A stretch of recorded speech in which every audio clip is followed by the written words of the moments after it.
One of my students once wrote in an essay, "Central to the Christian faith are law and grace."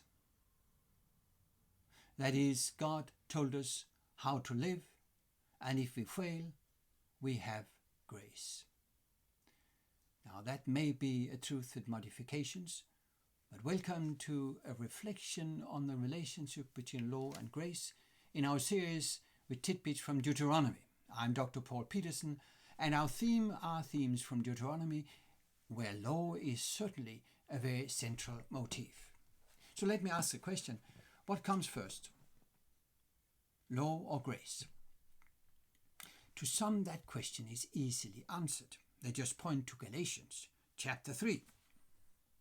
Paul writes here in verse 17, "What I mean is this, the law, introduced 430 years later, does not set aside the covenant previously established by God." So, the law is at least 430 years after the promise to Abraham. It's later. In verse 19, what then was the purpose of the law? It was added because of transgression. So something is added, that is a law.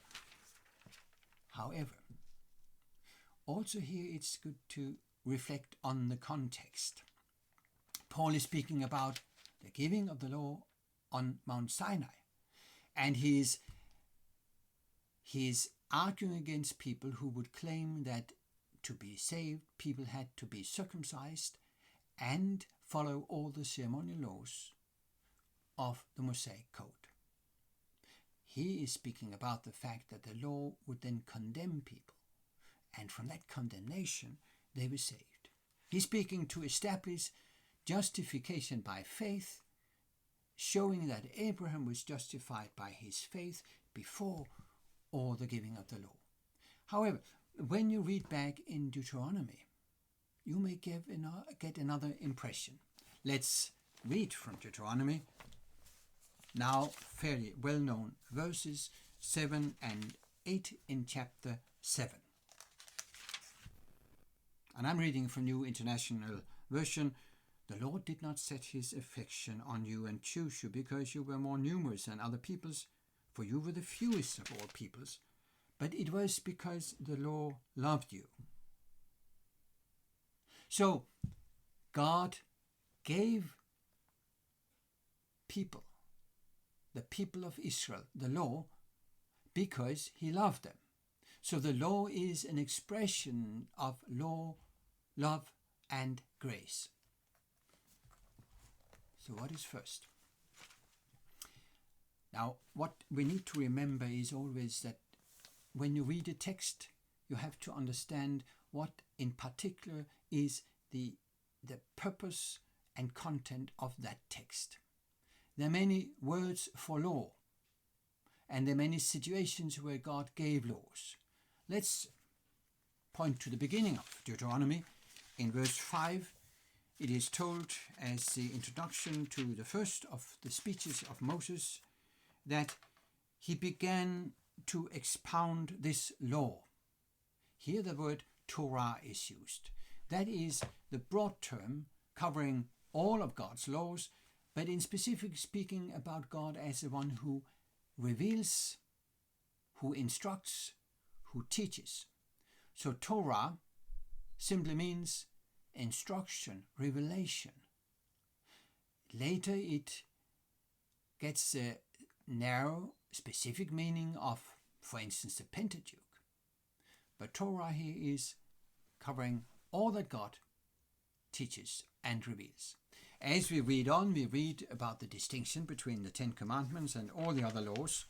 According to verse 12 to 14 in chapter 4, all other laws were given to be narrowed to the land where the Israelites should live. The Ten Commandments were more general, universal principles. And then, for instance, we read in verse 1 in chapter 6, "These are the commands, decrees, and laws that the Lord your God directed me to teach you to observe in the land that you're crossing Jordan to possess." Many words have been used in English to translate these terms, statutes, rules, judgments. The point is, whenever you read law, you have to ask what particular law is the text speaking about. What is the particular context, situation? Paul is speaking in Galatians about the giving of the law at Mount Sinai. But as you think theologically and look at the overall picture, you have to realize that the principle of law has always been there. God's universe is established on law and order and harmony. Sin is in essence disharmony. God's universe has always been based on law. It is a law of love, and that law of love is then expressed throughout the ages in different situations, given as a basis for the Mosaic Code. Sometimes we don't know exactly how that is to be interpreted because we don't know enough about the time and the setting. But the Ten Commandments surely are based on love for God and love for other human beings. The principle of law has always been valid. So, is law then first? Let's read Exodus chapter 34, verse 6. Here, God the Lord reveals himself personally to Moses. And he said, he passed in front of Moses, proclaiming, the Lord, the compassionate and gracious God, slow to anger, abounding in love and faithfulness. This is a presentation of God. And notice, he is compassionate and gracious. And so he has always been. There's never been a time where God was not gracious. And there has never been a time where his universe was not based on the principle of law. In other words, law and grace has always, in the person of God, been united. They go together. They go together. They're not opposites. Now, let's turn with these reflections to your own life, to my life. Most of us may feel that the law was first, that we were brought up to say, this is wrong, this is right. We were taught so we might get a bad conscience if we didn't do what was right or if we did what was wrong. Sometimes rightfully so, sometimes not, depending on the cultural modes. So we might feel that the law came first. However, the reason that you and I have been attracted to come to God is not our upbringing, it is not our own seeking God. It is because the Spirit of God has drawn upon us what is called the prevenient grace. God has shown us grace.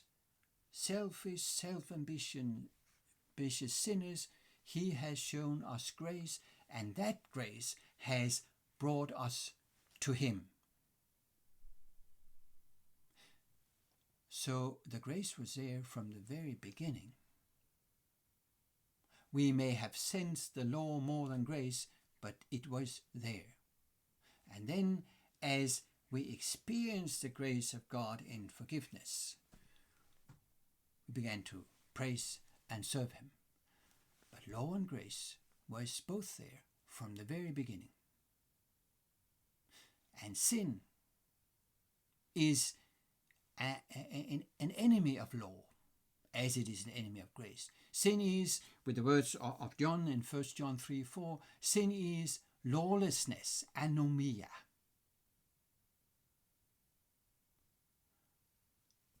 God's grace will always lead us to respect his eternal laws, as expressed also in the Ten Commandments. So, does my law abidance, my law obedience save me? Of course not. It is the grace of God alone that saves me and makes me respect and honor His law. Thank you for listening to this tidbit with reflections on law and grace in light of our study of Deuteronomy. And welcome back next week.